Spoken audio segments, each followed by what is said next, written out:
Hello दोस्तों, स्वागत करता हूं आप सबको फिर से एक नई कहानी में।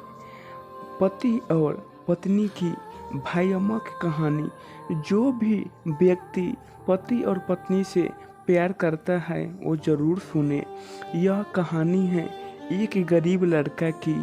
वह उसकी पत्नी की पति जो एक सेठ के यहाँ नौकरी करता था, बहुत कम पैसा कमाता था लेकिन बहुत ही खुश था।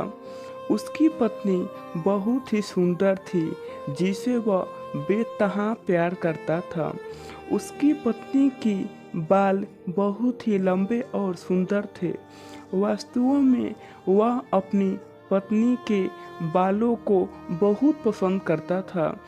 एक दिन पत्नी के बालों में लगाने वाला हेयर क्लिप टूट गया। पति काम से घर आया तो पत्नी ने कहा कि मेरे बालों का हेयर क्लिप टूट गया है, उसके बिना मैं अपने बालों को नहीं संभाल सकती। यह सुनकर पति बड़ा दुखी हुआ और बोला कि मैं तुम्हारी हर ज़रूरत को पूरा करना चाहता हूँ, लेकिन मेरे पास तुम्हारे हेयर क्लिप के लिए पैसे नहीं हैं। मेरी खुद का घड़ी 1 महीने से खराब है, मैं इसको ही सही नहीं करा पा रहा हूँ।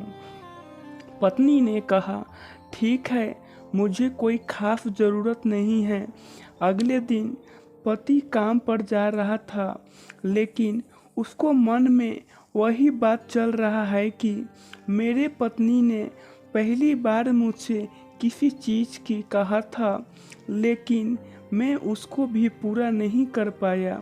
फिर उसका ध्यान अपनी खराब पड़ी घड़ी पर गया और उसे घड़ी को सुधारने वाले दुकान पर जाकर कुछ रुपए में बेच दी।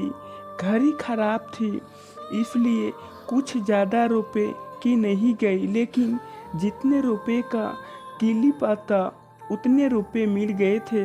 वह क्लिप का दुकान पर गया और जैसा उसका पत्नी का क्लिप था वैसा ही लेकर आ गया।